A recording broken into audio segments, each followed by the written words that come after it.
And away from today's installment of Government's Accountability Series, this is News Today. I am MFA Akosiadeti. We're coming to you live from our studios here in Kokomlemle, Accra. We're also live on DSTV channel 421 and GoTV channel 125. Coming up this afternoon, Member of Parliament for the Binduri constituency, Isifu Mahmood, says it is becoming increasingly difficult to call for calm following the killing of a Kusasi chief in the Ashanti region. We'll also hear from the family of the deceased, who are demanding the immediate arrest of the perpetrators.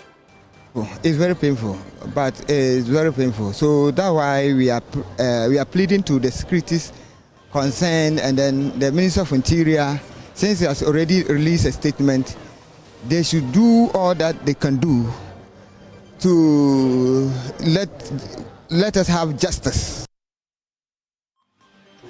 This afternoon, over 900 small-scale mining licenses and a review for revocation. Emmanuel Amakofibwa says the move, part of efforts to sanitize the sector, follows irregularities flagged by the Small-Scale Mining Review Committee.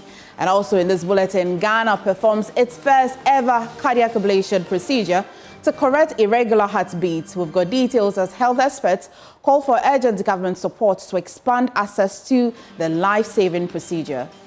There are only a limited number of places that we can do these types of procedures because you have to have a well-functioning cath lab, and the only two places really. Another bulletin today, mother confesses to intentionally throwing her 4-year-old son into the well, allegedly to meet a condition set by a man she hoped to marry.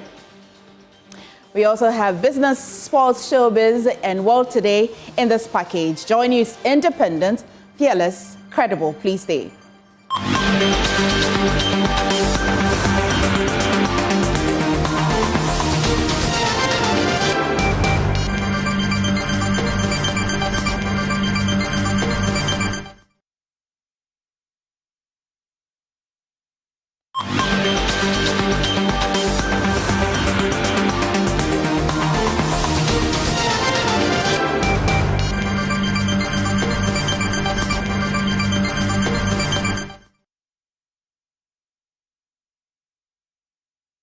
First, tensions are rising in the Asawase F-line community in Kumasi following the killing of yet another Kusasi chief, marking the second of such incidents in recent times. Member of Parliament for Binduri, Isifu Mahmood, in an interview with Joy News, Nana Bwache Iyadom laments it's increasingly becoming difficult to call for calm. The police says a manhunt is currently underway in Asawase, where two unidentified gunmen on motorbikes fatally shot a middle-aged man at close range on Monday night. The victim, whose residents identified as the Kusasi chief of the Ashanti region, Malik Azembe, was rushed to the Konfanoche Teaching Hospital but was later pronounced dead. Police recovered 2 AK-47 shells at the scene, deepening fears of escalating violence. We'll take you now live to the resident of the deceased Kusasi chief in the Ashanti region and the chief of the Kadi divisional area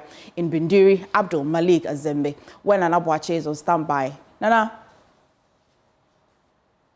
We're live at Asawase F-line, where the Kusasi chief who was met his unfortunate death, his residence, where families and sympathizers have gathered this morning. The incident, which occurred yesterday at around 8 p.m., led to the unfortunate death of the Kadi divisional chief. This individual who doubles as the Kadi divisional chief and also the deputy Kusasi chief in the Ashanti region.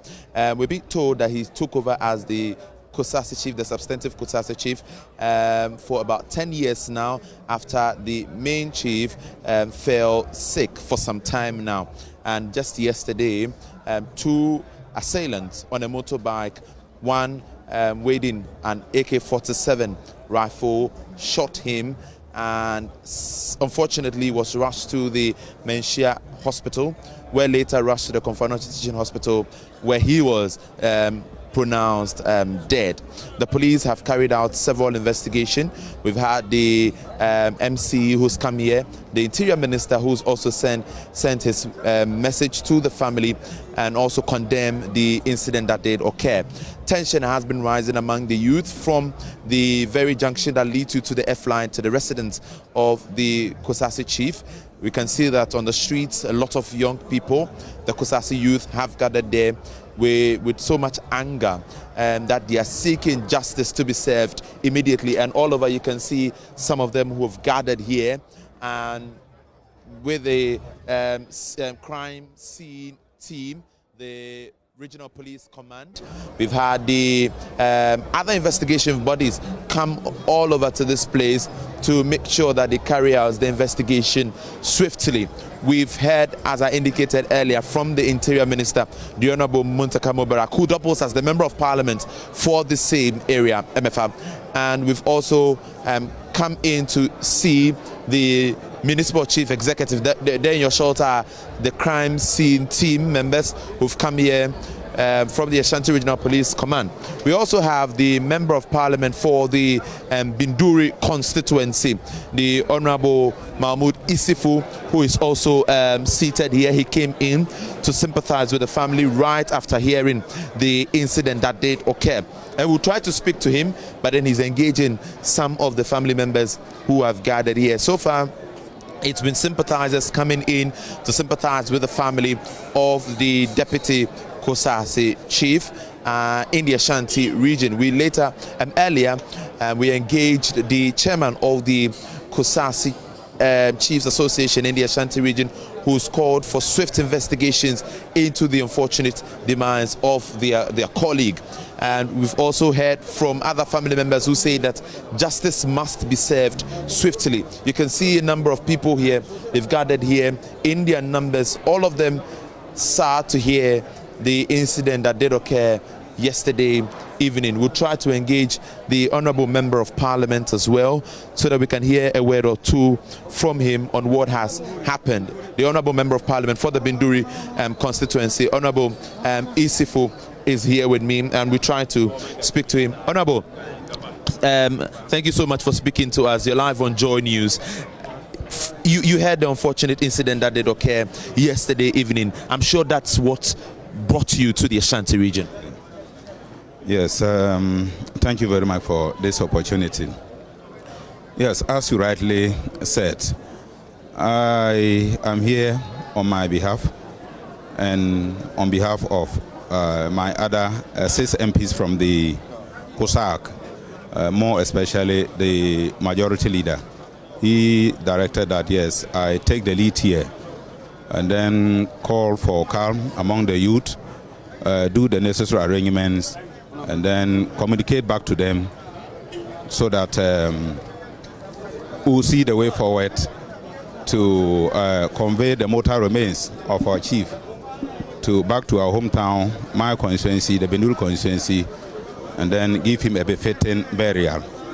And so the long and short of it is that we closed from Parliament around 9 p.m. and whilst on our way home, we had the sad story that there has been gunshots in our chief palace here last night. And so I called some of my constituents, my brothers here, and they confirmed that yes, some 4 gunmen on board or riding 2 motorbikes came to him at the time he was seated in front of his residence and then opened gunfire on him. Yes, upon arriving here too, the security officers confirmed it. They said they have discovered pellets of AK-47 that they believe was what the gunmen used to kill the chief.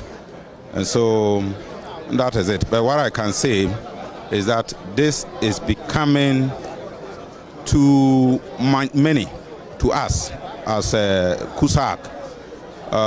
This is the second time this kind of killing or assassination is taking place. Apart from this being the second time in the Kumasi metropolis here. 1-2 took place at Goso.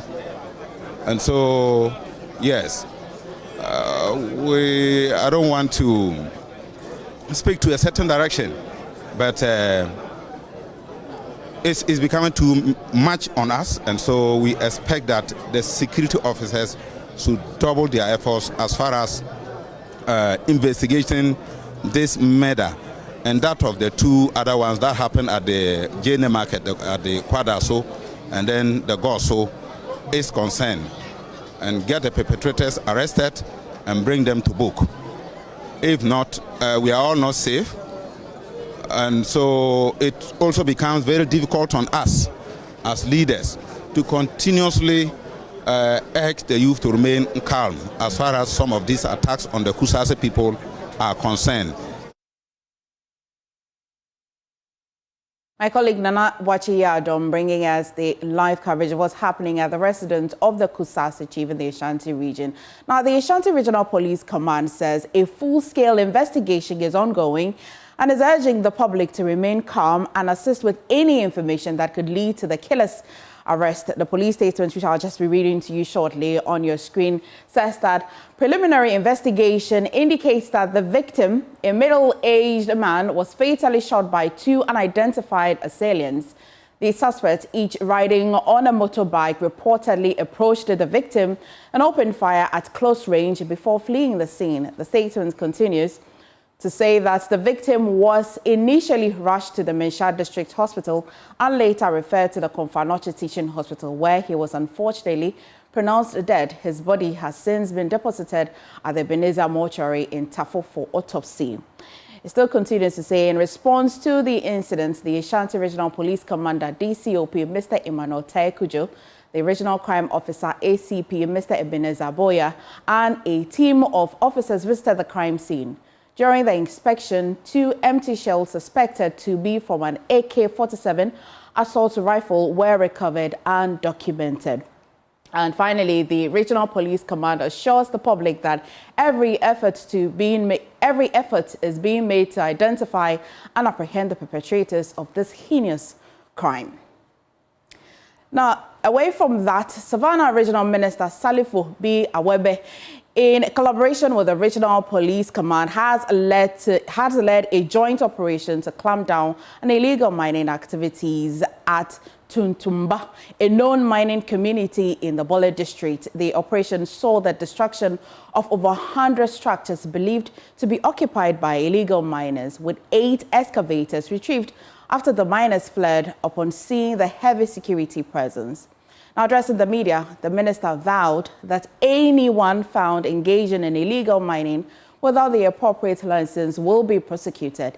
He emphasized that financiers, especially those behind heavy machinery operations causing widespread destruction to water bodies along the Black and White Volta, will be the main targets of law enforcement. The regional minister also appealed to the Minerals Commission to consider issuing group licenses to reduce the prevalence of illegal mining. No arrests were made during the raid, as all suspects, including some Chinese nationals, fled the scene before the security team arrived. Savannah Regional Minister has been speaking to Mamiesi Nyamiche Thompson on News Desk. Actually closer to the Yonkamba stream. The Yonkamba stream links to the Black Volta, and it's around the Tuntumba. At the Tuntumba there. When I went, there were dug outside. We were told that there were some machines there, but we could not get the machines as at that time. I'm sure they might have had the intel of a team coming there, possibly, and they decided to either hide or relocate. But we had another hint. We again mobilized and tracked yesterday. And when we went, the Tuntumba site, which was actually over 3-4 years that we've heard of it, but I had not been able to go there until I went the last time. We saw that there are also new sites that they are again now. So this, together with the old site, was where we raided yesterday.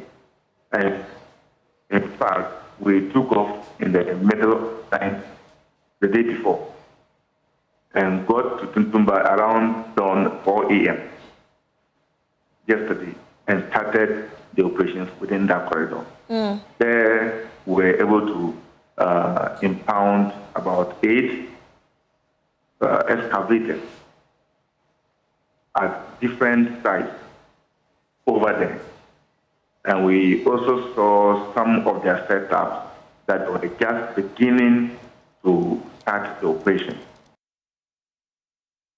From illegal mining, let's do some 24-hour economy stories. Now, the National Labour Commission is calling for urgent reforms in Ghana's transportation sector to support the successful implementation of the 24-hour economy policy. Executive Secretary of the Commission, Dr. Bernice Welbeck, speaking at a stakeholder engagement, urged the government to properly equip the Commission and ensure strict adherence to labour laws. She emphasized that for the policy to thrive, institutions must be held accountable to fair labor practices through consistent monitoring and enforcement. When it comes to workforce exploitation, you know we have a labor department which is in charge of labor inspection. So what it means is that for this program, as part of the processes, I think the labor department should be properly resourced so that they can undertake a labor inspection.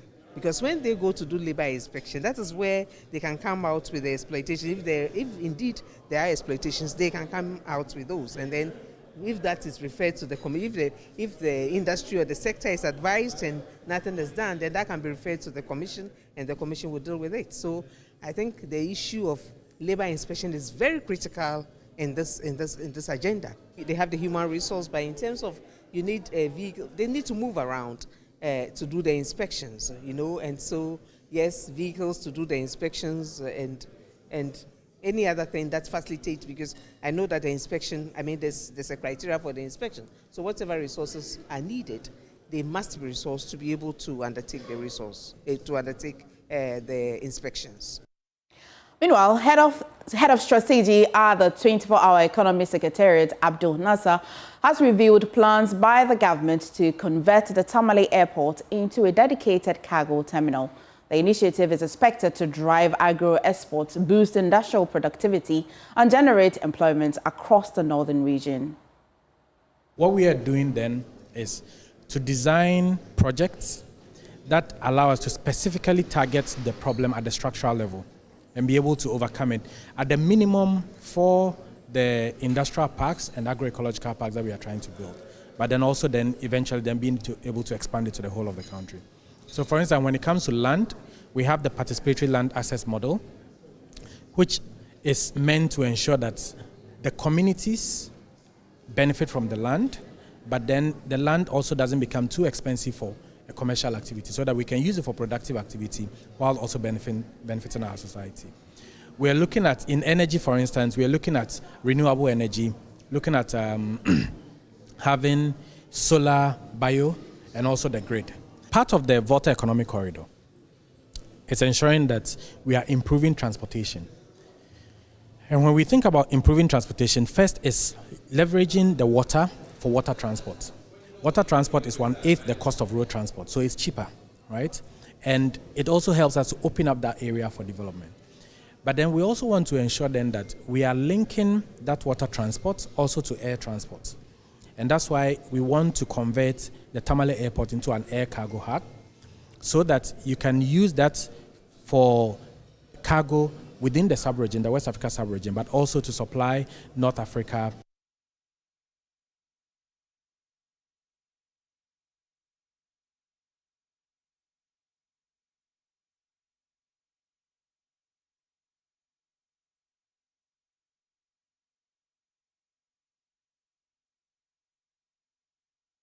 There's more on the 24-hour economy on myjoyonline.com, and if you go there, you can have more to read. Now, away from that, the tragic death of a 4-year-old boy at Kalo in the Swaman district of the Western North region has shocked the community after his body was found in a well under disturbing circumstances.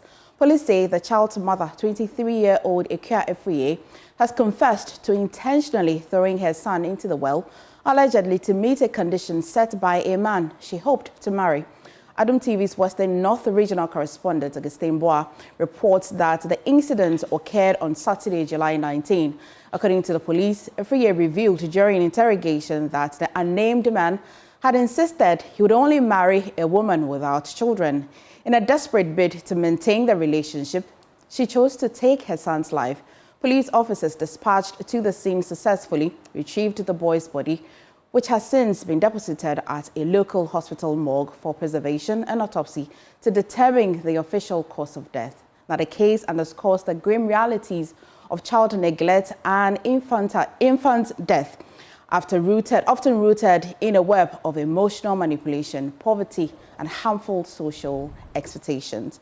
Now, let's get more on this. Augustine, can you describe the situation, particularly in that community? It's had reported incident in the Kalo area. So recording such incident, in fact, the community workshop looking at the incident, how the story is about the woman throwing her only 4-year-old son into that well. So the community workshop to hear that incident. How did the authorities get to know this? So it was reported that one lady from the community went to the well to fetch some water, and later she discovered that the lifeless body of the 4-year-old boy in the well. So quickly she informed the assembly member for the Kalu electoral area with some community members, and they all joined to inform the police about the issue. I see. Has there been any... Coincidentally, when they went to the police to report the matter, the officers told the community members that a young lady had already, been there to report that her son, has fallen into a well. Until later, they called the lady, and after the interrogation, she confessed that the boy is her son. Oh, interesting. So this Equitable apparently went to the police station to report that her son had fallen in the well. It will be further interrogation that will reveal that she actually threw the child in the well. Exactly the matter. After the police had interrogated her, then she confessed that actually the lifeless body is her son. Has there been any information about the identity or whereabouts of this unnamed man? Actually, Madam Akwia has not revealed that information to the police. But yesterday we were told by the assemblyman, according to the security, that they are still doing the interrogation. So apparently maybe she would confess the whereabouts of the supposed husband. This Equitable, have you heard anything about her family as well? According to the assemblyman for Kalu electoral area, he told us that Equitable came to the community that was where she delivered. So after 3 months, she went back to Akontoma. Akontoma is one of the communities in the Western North region. And after some years, she came back to Kalu. So she had been on and off staying at Kalu. So they don't know much about her at the Kalu community. Right, Augustine, thank you so much for bringing us this story. You're watching News Today, and still to come, over 900 small-scale mining licenses under review for revocation. Emmanuel Amakofibwa says the move, part of efforts to sanitize the sector, follows irregularities flagged by the Small-Scale Mining Review Committee. What we are doing then is...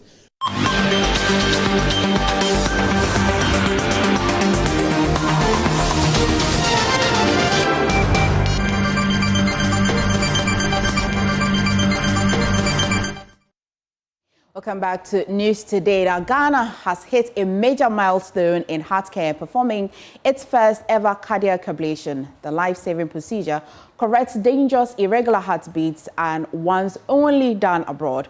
Now, a local and international team has brought it home, offering hope to thousands at risk of sudden cardiac arrest. Join News' Stephen Bensa witnessed the historic operation, and here is a report read to you. Amma, not her real name, a 32-year-old whose life has been shaped by a heart that beats out of rhythm. A short walk left her breathless, dizzy, and afraid. She did not know when her heart would give out. Today, inside the theater at the University of Ghana Medical Center, Amma becomes part of medical history. The first among a handful of Ghanaians to receive a cardiac ablation right here at home. It is a lifeline procedure. For years, patients with arrhythmias, a dangerous condition where the heart beats too fast, too slow, or irregularly, had only one option: fly abroad, spend tens of thousands of dollars, or wait for the obvious: death. These people, it's not because of any particular risk factors or any particular lifestyle choices, but they're born with it. And usually what is sort of quoted is that about 15% of the population is born with an additional wiring, and out of this 15%, a large percentage of them can end up having SVT. But this week, that's changed. Ghana joined the League of Nations able to treat these silent heart threats with cardiac ablation, a minimally invasive procedure that uses heat or cold energy to destroy faulty electrical signals in the heart. We try to use medicines first, but medicines can only go so far. So when medicines fail and don't take care of the whole problem, then catheter ablation provides a definitive treatment. First of all, it's not surgery because we don't actually cut or make an incision. We generate heat through the catheter, the ablation catheter, to damage that tissue and cause it to stop there fast. It's a medical marvel, but one still far out of reach for most. So there are only a limited number of places that we can do these types of procedures because you have to have a well-functioning cath lab.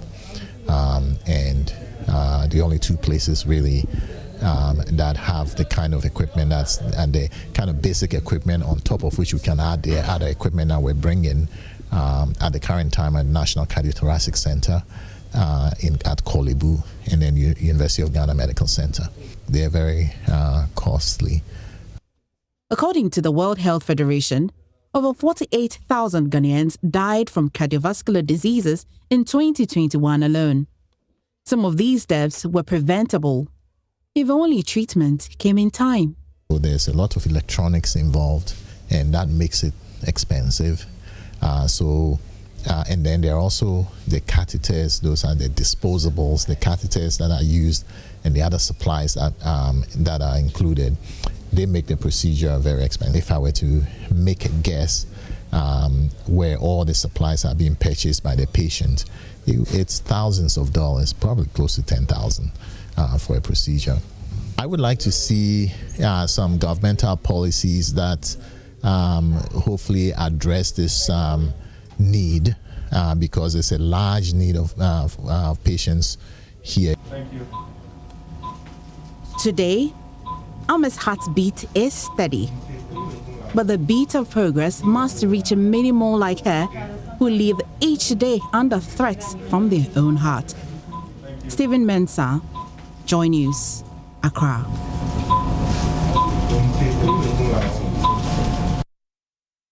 The Minister of Lands and Natural Resources, Emmanuel Amakofi-Boa, says 907 out of the 1,278 small-scale mining licenses are currently under review for possible revocation due to irregularities identified by the Small-Scale Mining Review Committee. Now, speaking at the Government Accountability Series, he said that a similar exercise is ongoing to review large-scale mining licenses to ensure compliance. According to him, these measures are aimed at sanitizing the mining sector to promote transparency and sustainable operations. Presidential Affairs correspondent Maxwell Agbagba joins us with more. Maxwell, what more has the minister been saying about illegal mining?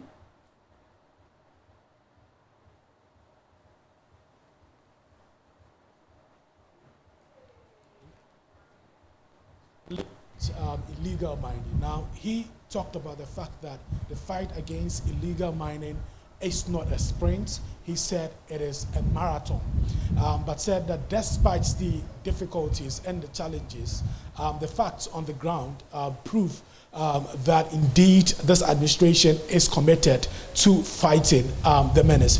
He has also been talking about the Blue Water Guard initiative, which was rolled out some months ago to also help, in the fight. He says so far a little over 400 of them have been trained and deployed. A little over 500 of them will be graduating this Friday, and that will be an additional force to what we have.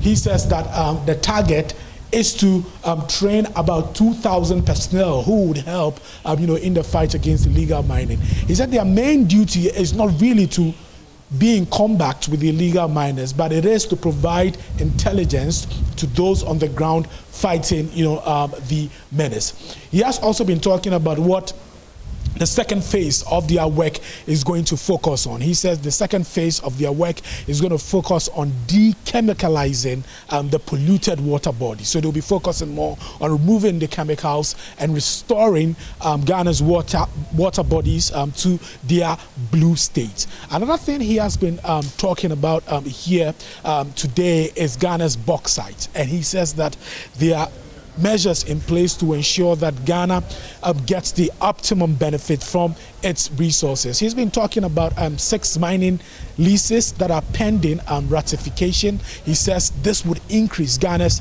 extraction of this mineral resource to about 2 million metric tons. He says that there's also work in place to improve railway infrastructure to ensure that it helps and facilitates the extraction process of Ghana's bauxite. Another thing he's been talking about, there have been concerns about the gold board. In fact, during the launch of the gold board task force some days ago, the president mentioned that within a space of 6 months, between January and June, the gold board has raked in approximately $5 billion from exporting 51.5 tons of gold, surpassing large-scale mining for the first time. So that $5 billion, we're told, is coming from the small-scale mining sector.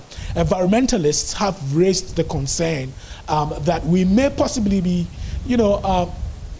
sacrificing environmental protection on the altar of economic stability. I've been asking the minister about that, and he said that they've put a lot of interventions in place to ensure that the gold that is bought by the gold board is from legitimate sources and not from illegal small-scale miners. So it's a lot of updates he's been providing here at the Jubilee House.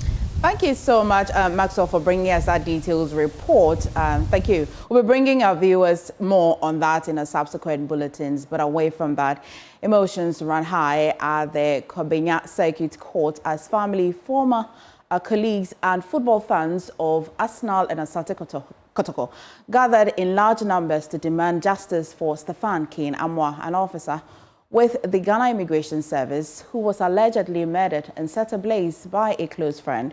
The charged atmosphere followed the suspect's first appearance in court, with the bereaved family calling for swift and uncompromising justice. Supporters of the 2 football clubs, which the late Stefan passionately supported, expressed shock and disbelief, remembering him as a vibrant lover of sports. The case has now been referred to the High Court for further proceedings. More on this if you visit myjoyonline.com and as well in our subsequent bulletins.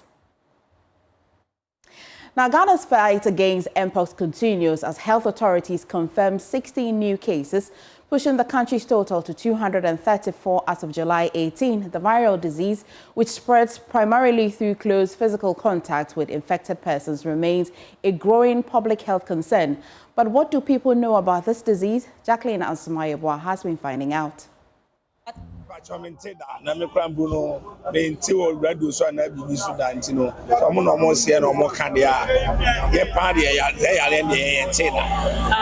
if you know, I was say, yeah, making sure say, yeah, my social distance, but we age my station, yeah, say, yeah, what the Smash ye she be ye hwe so no ye hu yale bia. Oh. How ka say yale aba. Oh. Ka jom say ye hu yale bia. So what he's trying to say is that, I mean, the M-Pox virus, they haven't heard about it. And for them, even when they talk about the social distancing to prevent the M-Pox virus, when the churches, for instance, they don't do those stuff. So, yeah, I've heard about it. Okay, and are you aware that we are supposed to make sure that there's social distancing? Because right now I see you are in the public vehicle, but are they even ensuring that? Oh yeah, I know that you should have to be social distance, but see, Ghana, we have only the vehicle, like public vehicle that we are using. Yeah. So about that, you can't do anything. But only that you have to take care of yourself, so that you can't affect it. Okay, so personally, what are you doing to make sure that you are well protected? Because currently this morning, or let me say 3 days ago, we have more than 200 cases now. Are you doing anything to make sure that you are protected and you are not infected? Okay, you have to take care of yourself. If you are with some people, just you have to associate yourself so more. Please, I've heard something about M-Pox. Okay, and are you aware of how it's like? Something small. Yes, something small. I think it affects the skin, and also I think it is airborne, so it can be transmitted from one person to another if precautions are not taken. Okay. Now, you are supposed to make sure that there's social distancing to make sure that you don't get the virus. But currently, I see you in a public transport right now. Are these rules being enforced, or personally, are you making sure that you are making sure there's social distancing? Okay. Personally, I'm making sure that these things are being taken into consideration. But if, like, being in a public transport, the drivers, if you tell them, since they are very much interested in their monies and everything, they don't even want to reserve seats in order to ensure social distancing. But I'll urge passengers to also, like we are saying, washing our hands, making sure that we do things right so that we don't get such viruses. Well, how well do you know about M-Pox? Well, let me bring you the breakdown of the current M-Pox situation. Now, and this is from the Ghana Health Service. New confirmed cases, 16 as of 18th July this year. And the total confirmed cases I've been telling you is 234. No new deaths, no total deaths as well. And admission, 0 as well. Official information from the Ghana Health Service. And you're watching News Today. Please stay for business.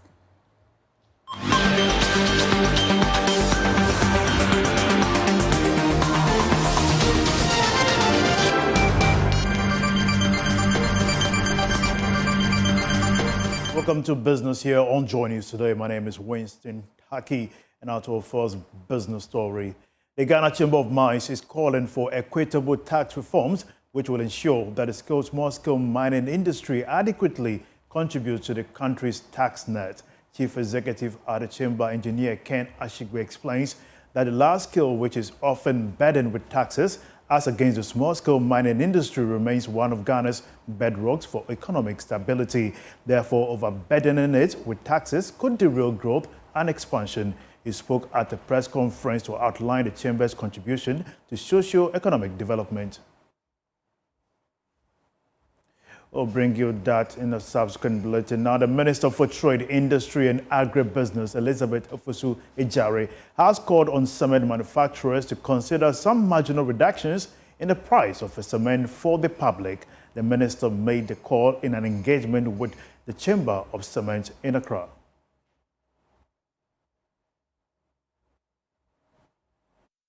The Minister of Trade, Agribusiness and Industry, Elizabeth Ofosu-Ejare, met the Chamber of Cement Manufacturers on Monday to discuss industry concerns, including standardization and product pricing. According to her, time has come for Ghanaians to enjoy the gains made on the appreciation of the cedi against major trading currencies. She therefore appealed for some reduction across board on all cement products in the local market. The minister disclosed that from the beginning of August, inspectors will be deployed from the Ghana Standards Authority as part of quarterly inspections to enforce standardization of products, adding that failure on the part of companies to meet the required standards will result in a shutdown. The manufacturers assured that if the current positive trends in the economy continue, Ghanaians are going to realize gradual reduction in cement prices.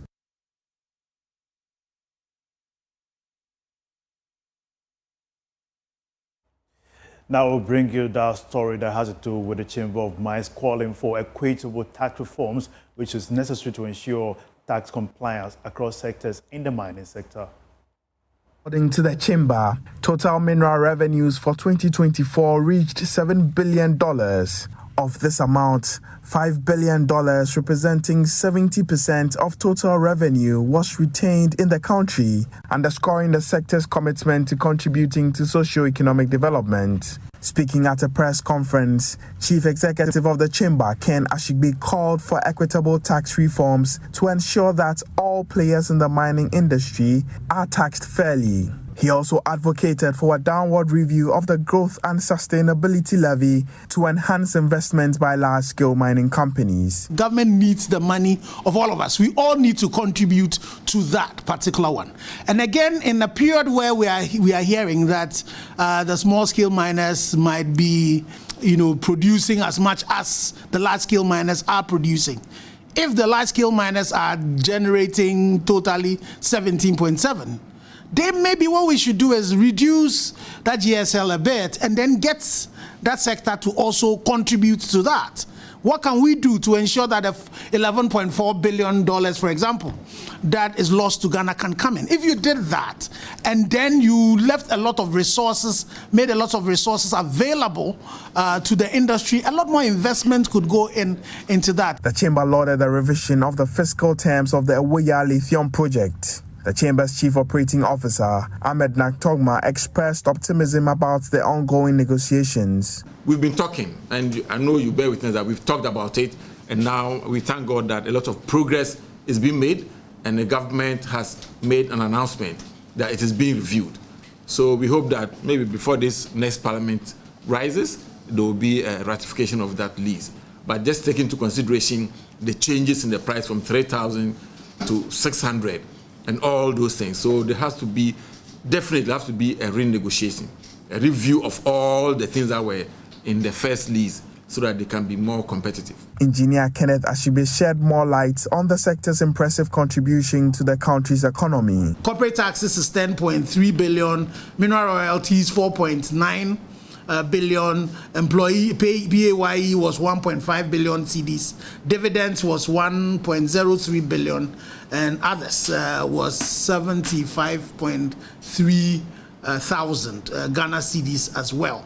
And then social investment, the total amount that was spent was $28 million. The large-scale mining sector contributed a total of 17.6 billion cedis in tax revenue to government, making the mining sector the largest tax contributor in Ghana. That's all for business. We have more business update for you on the marketplace at 1 p.m. Up next.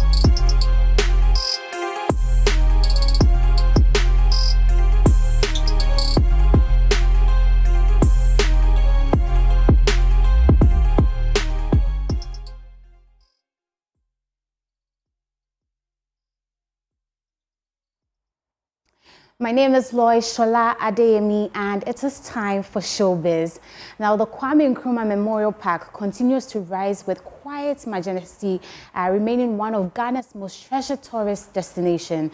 In an interview with my colleague Helen Nakai Ayi, Executive Director Dr. Collins Rollins Nunomanme shared that the park is being reimagined not just as a monument to Ghana's history, but as a dynamic space for leisure, reflection, and recreation. People tend to look at this place only as a museum, but there is a change. It's not just a museum or mausoleum, it's also now it's actually a memorial park. A park always has a recreational aspect to it. So what we intend to also do is to improve the recreational content of the park itself. What are we going to do? One of the things is that we're going to create more sitting places around the park. Places that people can come, relax, sit in the evening, in the afternoon. They take break, they can come here. They may not be interested in the story, in the history again, because they may have been here twice or thrice already, but they can come here and relax. We are also trying to reactivate the restaurant. We are also going to be launching what we call the Kwame Nkrumah History Clubs at the secondary schools and the primary schools, basic schools. One thing you will find on our website very soon is the ability to do virtual tours. of the place. To go to the website and just by click of a mouse be able to walk through the park. It's there already. I can share the link with you. It's there already. All we need to now is integrate it into the website. We're going to create the virtual tours and create animation out of them. Okay, have the people wear the VR equipment. Okay, so they can actually have various experience with the man Kwame Nkrumah. At least in every month, one evening where we have beautiful music. A number of the things that I've said now are in the future, but they are in the immediate, very immediate future. I mean, they should be happening before the end of this year.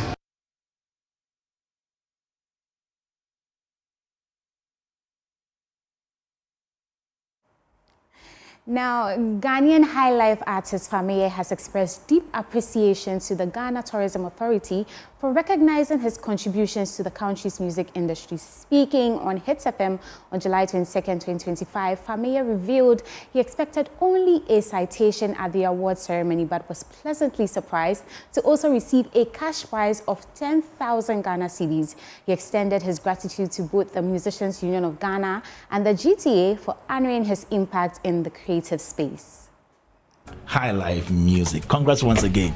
Thank you so much. How was that whole event like? How did it go? I think I had a good time. First of all, I must say Musica has really done well. Yeah. Because this is like their first edition. This is the first time they are doing it, honoring, the high life artist of the year.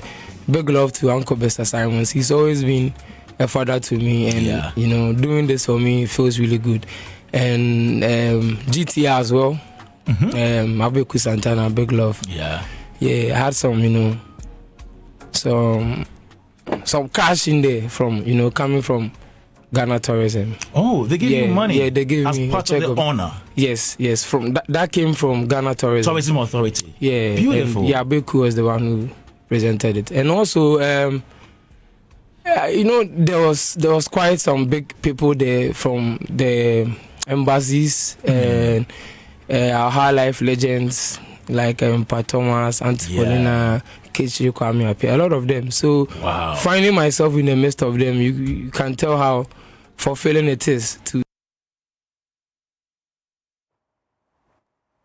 Well, and that will be all for Showbiz. My name is Loishola Ademi. For more Showbiz stories, head to myjoyonline.com.